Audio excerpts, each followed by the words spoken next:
At the heart of South Korea's mountainous terrain, nestled within a complex of gleaming buildings and massive satellite dishes, Dr. Kang sat motionless in his dimly lit control room. His eyes were fixed on the screen before him, his coffee growing cold beside his keyboard. The data streaming across his monitor defied all natural explanations. The objects first appeared as tiny blips at the edge of their deep space monitoring range.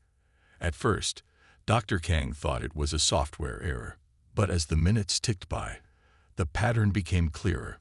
Thousands of objects, moving in perfect geometric formations, were heading straight toward Earth.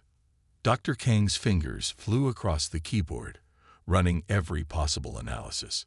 His years of experience told him this was something unprecedented. The objects maintained constant intervals between each other, adjusting their positions with precision that suggested intelligence rather than natural phenomena. Han, his young assistant, rushed into the room with fresh data printouts. Dr. Kang, the secondary arrays confirmed the readings. Whatever these are, they're decelerating in a controlled manner. Dr. Kang nodded gravely. Contact every major observatory. We need independent confirmation before we alert the authorities. His voice remained steady, but his hands trembled slightly as he reached for his phone. Within hours, observatories from Chile to Hawaii reported the same findings. The mysterious fleet maintained its course, moving with purpose and precision that became impossible to ignore. Dr. Kang found himself in a video conference with Professor Lee, the head of the International Space Coalition. Professor Lee's face appeared tired on the screen, his usual neat appearance showing signs of stress. The American stations have confirmed it. The Chinese and Russians, too. We're looking at approximately 3,000 objects, each roughly the size of a naval aircraft carrier. The news spread through secure channels, reaching military commands worldwide. In Washington, generals were pulled from their beds in the early hours. Tokyo's defense ministry called an emergency session. Beijing's military leadership gathered in their underground command center. Dr. Kang's team worked around the clock, analyzing every bit of data they could gather. Han discovered something particularly puzzling about the objects' energy signatures. They emitted electromagnetic patterns unlike anything ever recorded on Earth. Look at these readings, Han said, pointing to a complex graph. The energy output should be impossible based on our current understanding of physics. Dr. Kang studied the patterns with growing concern. The objects were clearly powered by technology far beyond Earth's capabilities. Their energy signatures pulsed in regular patterns, suggesting some form of propulsion system that defied human understanding. Military satellites were repositioned to track the approaching fleet. Space agencies worldwide suspended their regular operations, focusing all resources on monitoring the incoming objects. The International Space Station crew reported visual confirmation. The objects appeared as dark spots against the stars, moving with impossible precision. Time seemed to slow down in the monitoring station as Dr. Kang and his team worked without rest. They calculated that the fleet would reach Earth's orbit in approximately 72 hours. The world's governments kept the information classified, but rumors began to spread. Amateur astronomers noticed the objects. Social media buzzed with theories and grainy photos. News organizations began asking questions about unusual military activity and the sudden increase in high-level government meetings. In the monitoring station's break room, Han watched a news report about unusual astronomical phenomena. "How long can we keep this quiet?" he asked Dr. Kang. "Not long," Dr. Kang replied, his eyes fixed on new data streaming in. "But panic won't help anyone. We need time to understand what we're dealing with." The electromagnetic signatures grew stronger as the fleet approached. Each object emitted complex patterns of energy that seemed to ripple through space itself. Dr. Kang's team recorded everything, sharing their findings with scientists worldwide in a desperate race to understand the technology they were witnessing. As the 72-hour mark approached, the tension in the monitoring station became almost unbearable. The fleet's formation changed subtly, spreading out in a pattern that seemed designed to encompass the entire planet. Dr. Kang looked at the orbital projections and felt a chill run down his spine. Whatever they are, he told his team, they're not here by accident. This is a planned approach. They know exactly where they're going. The world stood on the brink of its greatest discovery, or perhaps its greatest challenge. In the depths of the monitoring station, Dr. Kang and his team watched and waited, knowing they were witnessing the beginning of a new era in human history. Humanity's first contact with an alien civilization was about to begin, and nothing would ever be the same again. Sunlight reflected off the alien vessels as they emerged from behind the moon, their massive forms blocking out the stars. Each ship looked like a piece of perfectly polished black stone, smooth and featureless. The sight made even seasoned astronomers catch their breath. Earth's most powerful telescopes captured images of the fleet, revealing ships that dwarfed anything humans had ever built. The world's militaries were on high alert when the transmission came. It appeared simultaneously on every electronic device, in every language, a message as cold as the void of space. Submit or perish. The words hung in the air for a moment before chaos erupted. Major Kim stood on the flight deck of the Korean Air Force Base, watching his pilots rush to their aircraft. He had trained these men and women for years, but nothing could have prepared them for this moment. The roar of jet engines filled the air as squadron after squadron took to the skies. Remember your training, Major Kim spoke calmly into his radio as his F-35 lifted off the runway.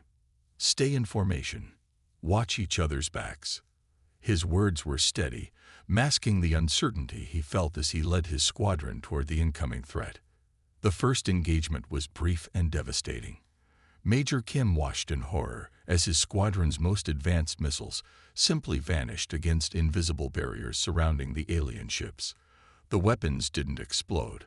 They simply ceased to exist the moment they approached the enemy vessels. Pull back. Pull back. Major Kim ordered as strange energy beams lanced down from the alien ships. The beams cut through the clouds like solid light, leaving trails of ionized air in their wake. Several fighters that couldn't evade in time simply disappeared, consumed by the alien weapons. Around the world, similar scenes played out. Chinese G-20s, American F-22s, Russian Su-57s. The best fighters Earth had to offer proved useless against the invaders. The alien ships moved with impossible grace, ignoring the laws of physics as humans understood them. In her underground laboratory, Dr. Park worked frantically to analyze the data streaming in from military sensors worldwide.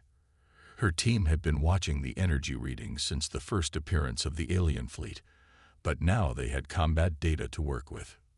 Look at this, she called to her colleagues, pointing at a complex waveform on her screen.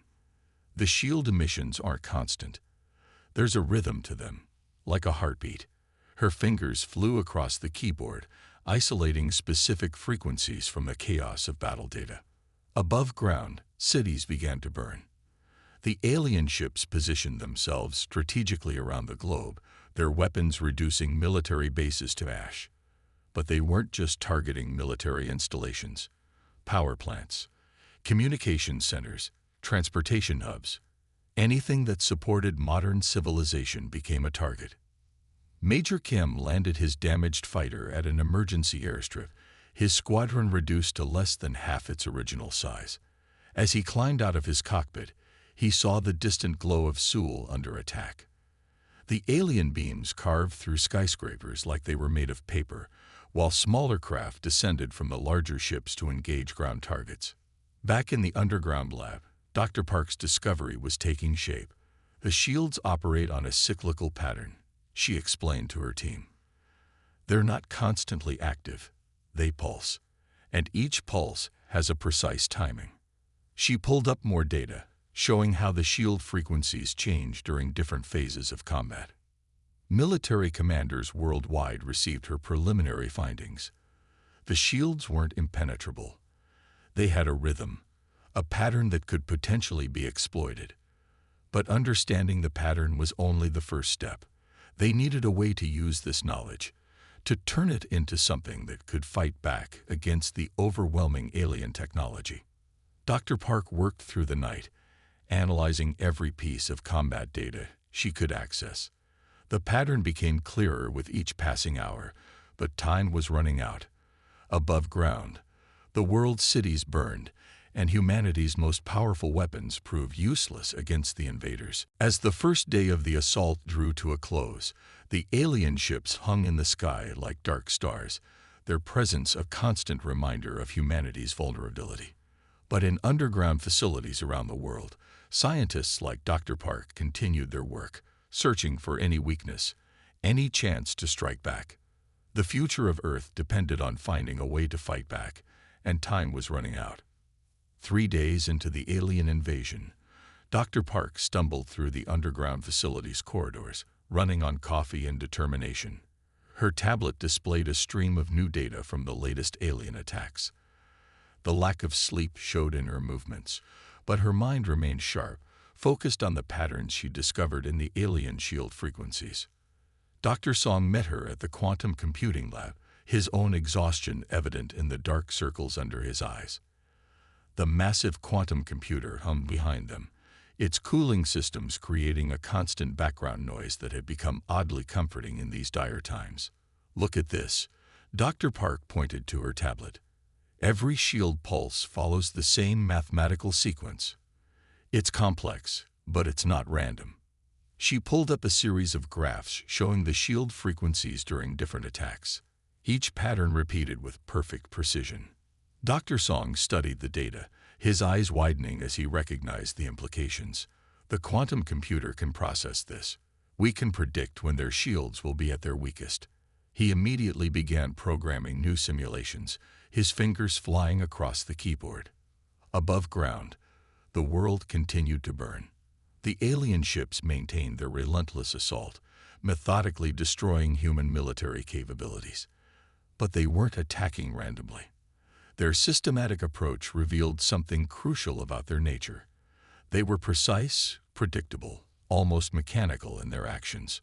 Colonel Yoon arrived at the facility, having driven through the night to reach this secure location beneath the mountains. The military leader looked grim but determined as Dr. Park and Dr. Song presented their findings. "Their technology is advanced," Dr. Song explained, pointing to the quantum computer's predictions, "but it's rigid. They rely on mathematical precision. Our quantum computers can track and predict their shield patterns down to the microsecond." Colonel Yoon immediately grasped the significance. Within hours, he had established communication with military commands worldwide, sharing the breakthrough through secure channels. The underground facility became a hub of global coordination, with teams from different countries working together in unprecedented cooperation. Dr. Park worked with international research teams, sharing data and refining their understanding of the alien shield technology. Chinese quantum computers confirmed their calculations. Russian scientists contributed additional analysis. American laboratories began developing new weapons based on their findings. The alien ships continued their assault, unaware that humanity had discovered their weakness. Their shields pulsed with clockwork precision, following patterns that now seemed almost predictable to the watching scientists. But knowing the pattern wasn't enough. They needed to develop weapons that could exploit this knowledge. "The shields operate on a frequency range we can detect and predict," Dr. Song explained to military leaders worldwide via secure video conference. "But we need time to develop weapons that can synchronize with these patterns, strike at exactly the right moment, with exactly the right frequency." Colonel Yoon coordinated with defense forces around the globe, organizing a strategic retreat. They needed to preserve their remaining military assets until the new weapons were ready. Every surviving fighter jet, every missile system would be crucial when the time came to counterattack. Dr. Park worked with weapons development teams, adapting existing missile guidance systems to incorporate their new understanding of alien shield technology. "The timing has to be perfect," she insisted.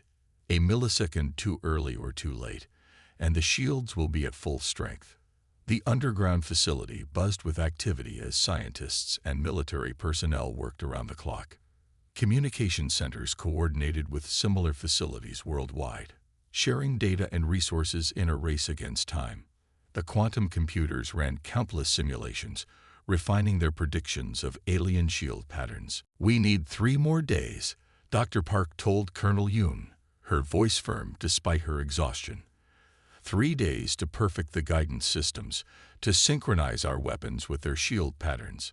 She knew she was asking for precious time while cities burned above them, but rushing their preparations would doom them to failure. Colonel Yoon nodded grimly. He understood the stakes. Humanity would have one chance at a coordinated counterattack. If they failed, there would be no second opportunity. The remaining military forces would have to hold out, keeping the aliens occupied while the scientists completed their work. In the quantum computing lab, Dr. Song's simulations grew more precise with each passing hour. The patterns of alien shield frequencies became clearer, revealing a complex but predictable system. Humanity's greatest advantage was emerging, not in technology, but in their ability to adapt, to understand, to find weakness in apparent perfection. 3 days. 3 days to turn understanding into action, to transform knowledge into weapons. 3 days to prepare humanity's response to an enemy that thought victory was assured. In underground facilities around the world, humans worked tirelessly, united in purpose, preparing for the moment when they would reveal that the aliens' greatest strength had become their fatal weakness. In the depths of a mountain bunker, Engineer Choi stood before the crashed alien fighter, its dark surface reflecting the harsh laboratory lights. Military teams had recovered the vessel after a lucky hit forced it down in a remote forest. The ship was smaller than the main fleet vessels, but it represented humanity's first chance to examine alien technology up close. Choi's team worked day and night, carefully taking apart the alien craft piece by piece. Each component was photographed, scanned, and analyzed. The ship's hull material alone defied Earth's current understanding of material science. But the most startling discovery came when they reached the cockpit. "This is extraordinary," Choi said, examining the neural interface system they had found. The alien control system didn't use traditional controls. Instead, it connected directly to the pilot's mind. What amazed him most was how the interface responded to human brain patterns during initial tests. Dr. Park arrived at the facility after receiving Choi's urgent message. She watched as one of the engineers carefully placed the neural sensor band on his head.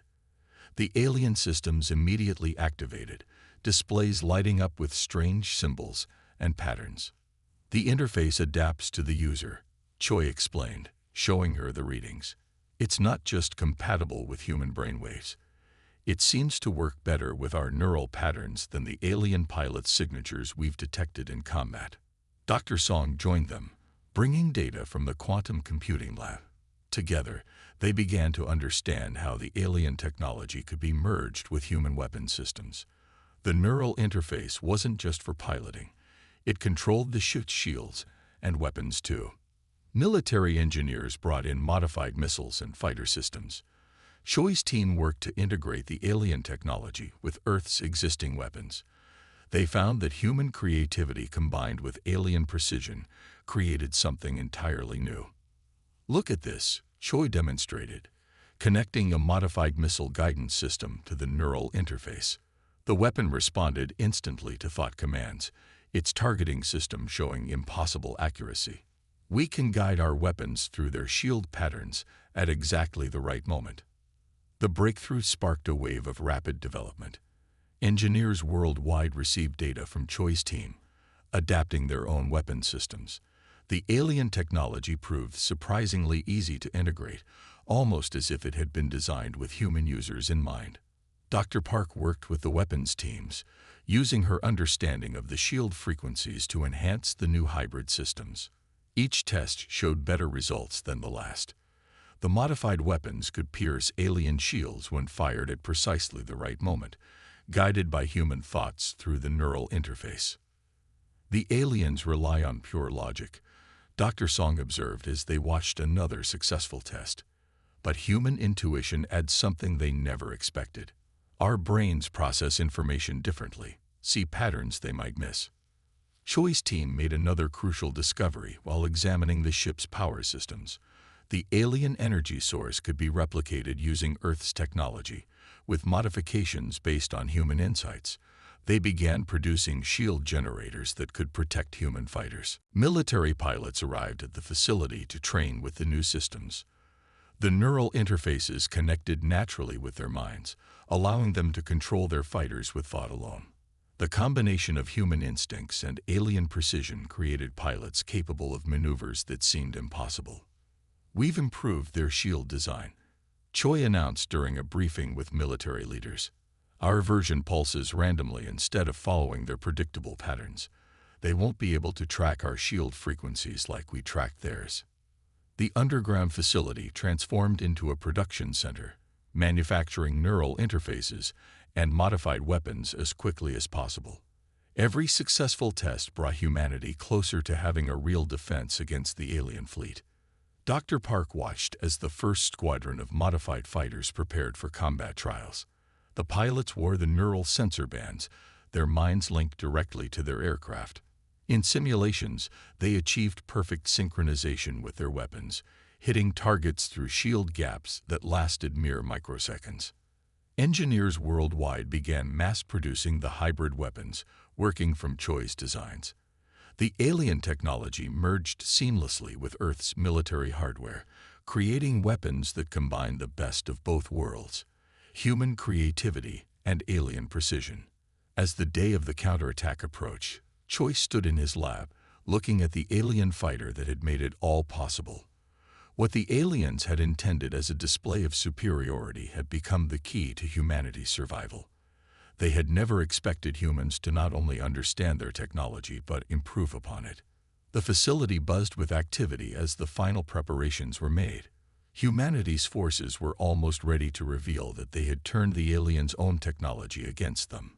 The invaders were about to learn that humans were far more capable than they had assumed. Dawn broke over the Pacific as General Moon stood in the Global Command Center, surrounded by screens showing military forces worldwide. The moment had arrived. After weeks of preparation, Operation Thunderstrike was about to begin. Earth's remaining military forces had gathered in secret, equipped with the new hybrid weapons. Major Kim sat in his modified F-35, the neural interface band fitting comfortably around his head. The alien technology merged with his thoughts, making the fighter feel like an extension of his body. Around him, pilots from a dozen nations waited in their enhanced aircraft, hidden in mountain bases and underground hangars. "All forces, this is command." General Moon's voice came through clearly. "Operation Thunderstrike begins in 5 minutes. Remember your training. Strike at the designated points when their shields cycle. Good hunting." The alien ships hung in their usual positions, their black surfaces reflecting the morning sun. They had grown comfortable with their apparent victory, maintaining the same patrol patterns day after day. They never expected the surprise that waited. "All squadrons, engage," General Moon ordered. Across the globe, fighters rose from hidden bases. Missile batteries emerged from camouflaged positions.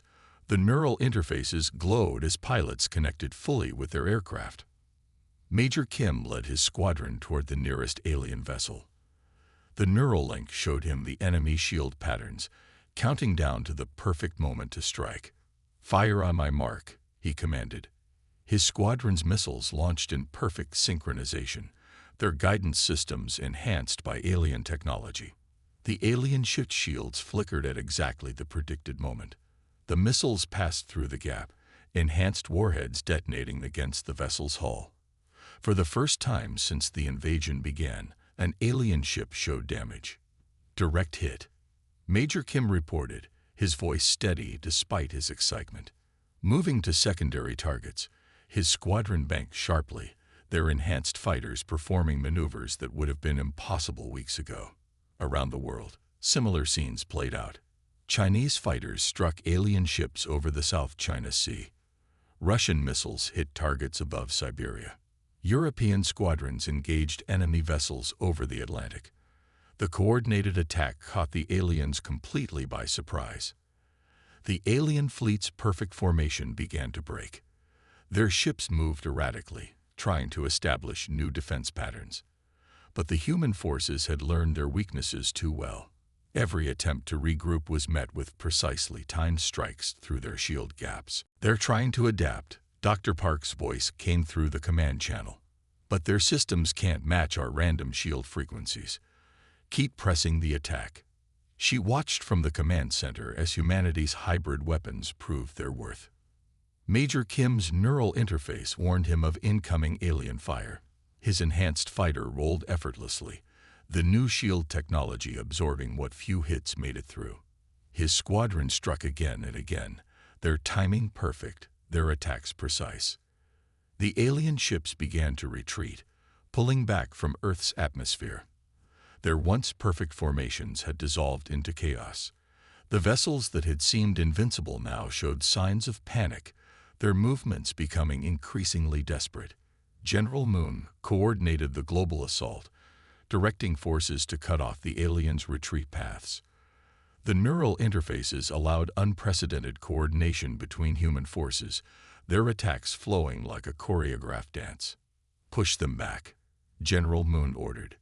"Don't let them regroup." Military forces worldwide responded instantly, their enhanced weapons striking with impossible accuracy. The aliens' rigid tactics proved useless against human adaptability and intuition. Major Kim watched as another alien ship fell, its hull breached by perfectly timed missile strikes. His squadron had lost none of their pilots, protected by their hybrid shields and superior maneuverability. The neural interfaces gave them an advantage the aliens never expected. In the command center, screens showed the invasion force breaking apart. Ships that had once seemed unstoppable now fled from Earth's defenders. The aliens had never faced an enemy that could understand and improve upon their own technology. As the sun set over Asia, the scales had finally tipped. Humanity had seized the initiative, turning the aliens' greatest strengths into weaknesses. The invaders found themselves facing an enemy that combined technological precision with human creativity and determination. The first day of Operation Thunderstrike drew to a close with Earth's forces firmly in control. The alien fleet that had seemed invincible now retreated in disarray, their perfect formations shattered, their strategic advantage lost. Humanity had proven that adaptability and innovation could overcome even the most advanced technology. Dr. Kang sat in the research center, surrounded by screens displaying alien text that the translation software had finally decoded. The captured alien database revealed secrets that made him shake his head in amazement. After weeks of studying the alien information, the truth about their invaders became clear. "Their history is remarkable," he told the assembled team of scientists and military leaders. "They come from a world with only one continent, one climate, and very little environmental change. Their entire civilization developed without facing any real challenges." The alien database showed images of their homeworld, a planet of endless flat plains under a steady sun. Their society had evolved in complete stability, without the diverse challenges that had shaped human development. Their technology had advanced through methodical research rather than necessity or innovation. "Look at this," Dr. Kang pointed to a section of text. "They've conquered 12 other worlds before reaching Earth. Every victory followed the same pattern. Their superior technology overwhelmed less advanced civilizations within days. They never expected resistance." Dr. Park studied the data about their previous conquests. These other worlds they defeated, all of them were like their homeworld. Simple environments, predictable conditions. None of them had Earth's diversity. The scientists began to understand why humanity's response had caught the aliens so completely off guard. Earth's varying climates, changing seasons, and diverse ecosystems had forced humans to adapt constantly throughout their evolution. This had created a species that excelled at finding new solutions to unexpected problems. They thought their technology made them superior, Dr. Kang explained, scrolling through more alien records. But they never developed the ability to think creatively. They can't adapt quickly to new situations. Their entire strategy relies on everything going according to plan. Military analysts examined the aliens' battle records. Every previous conquest had followed an identical pattern. The aliens had never needed to change their tactics, never faced an enemy that could understand and counter their technology. Earth was the first world that had forced them to adapt, and they had failed. Their neural interface technology proves it, Dr. Park added. They designed it to be perfect, but they never imagined it could work better with a different kind of mind. Human brains, shaped by millions of years of adapting to changes, can use their technology in ways they never considered. The alien database revealed their shock at humanity's rapid reverse engineering of their technology. Their reports showed increasing confusion as humans not only matched their capabilities but improved upon them. They had no protocols for dealing with an enemy that could turn their own weapons against them. Dr. Kang found records of the aliens' first attempts to understand their defeat. They can't comprehend how we developed countermeasures so quickly. Their scientists take years to make even small improvements to existing designs. Our ability to innovate seems like magic to them.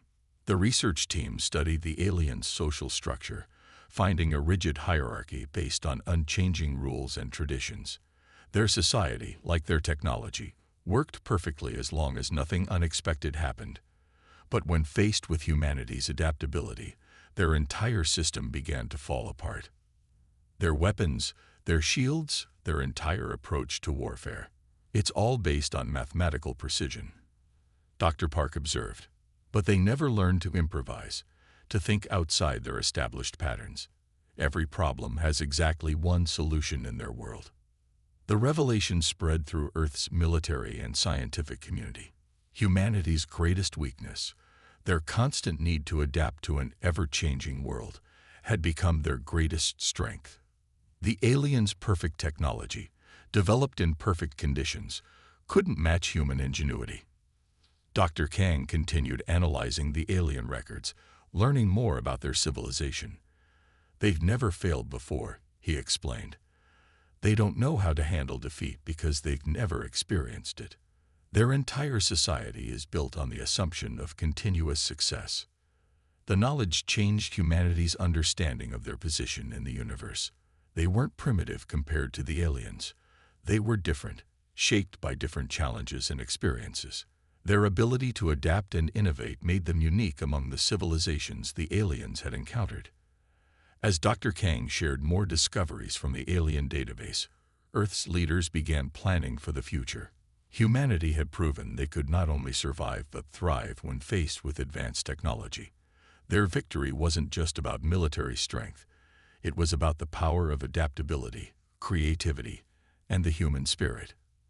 The massive alien flagship hung in Earth's orbit, its once gleaming surface now scared from battle. Earth's combined fleet surrounded the vessel, their hybrid weapons locked on target. The moment of truth had arrived. After months of fierce fighting, humanity had pushed the alien forces back to this final confrontation. General Moon's voice came through clear on all channels. All ships, maintain position. They know they've lost. The human fleet held steady, their modified shields glowing softly against the backdrop of stars. Inside the command center, Dr. Park watched the tactical displays as the alien flagship transmitted its surrender signal. The message repeated in all Earth languages: "We yield to Earth's forces. Request terms of surrender."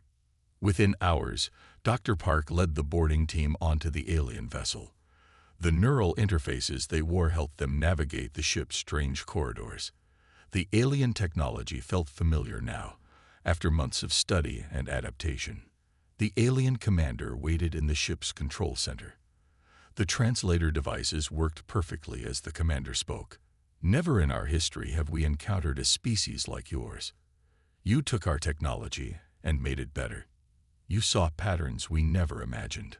1 month after the surrender, Earth began building its defense network. Satellites equipped with hybrid technology monitored the solar system. The knowledge gained from the alien database helped humanity prepare for other possible threats among the stars. Dr. Kang's team worked in the new Global Space Research Center, studying the vast amount of scientific knowledge the aliens had shared as part of the peace agreement. Their star maps alone will advance our understanding of the galaxy by centuries, he told his colleagues. Major Kim found his new role rewarding. Training Earth's first space fighter pilots brought new challenges every day. Young pilots from every nation learned to use the neural interfaces, their human intuition working in harmony with alien precision. Remember, he told each class, technology alone didn't save Earth. It was our ability to adapt, to think in new ways, to work together despite our differences. That's what makes humanity special. The alien technology transformed life on Earth. Clean energy from their power systems ended pollution. Their medical knowledge helped cure diseases. Transportation between continents became a matter of minutes rather than hours. Dr. Park focused on developing peaceful applications for the hybrid technology. We proved we could defend ourselves, she said during a global science conference. Now let's prove we can use this knowledge to make life better for everyone. The first human ships capable of interstellar travel took shape in orbital shipyards. Built with a combination of human innovation and alien technology, they represented humanity's first steps into the wider galaxy. Earth's nations maintained their unity, strengthened by the memory of how they had stood together against extinction. The Global Defense Council included representatives from every country, ensuring the protection of their hard-won peace. The alien commander, who chose to stay on Earth as an ambassador, often expressed amazement at human progress. Your cities change every time I visit them. Your people constantly find new ways to use our technology. You never stop improving. Major Kim's students excelled in ways that surprised even him. They developed new combat maneuvers that combined human unpredictability with alien precision. Each graduate added their own innovations to humanity's growing knowledge of space warfare. Dr. Kang's research revealed more about humanity's place in the galaxy. We're not alone out there, he explained to world leaders. But we've proven we can stand among the stars as equals. Our adaptability is our strength. 1 year after the victory, humanity celebrated its first Unity Day. People around the world remembered those lost in the invasion, while looking forward to a future among the stars. The alien ships that once brought terror now served as monuments to human resilience. In training centers worldwide, new pilots learned Major Kim's favorite lesson.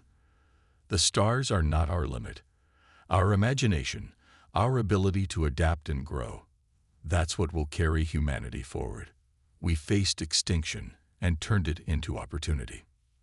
Earth had changed forever, but the change had made them stronger. Humanity looked to the stars not with fear, but with hope and determination.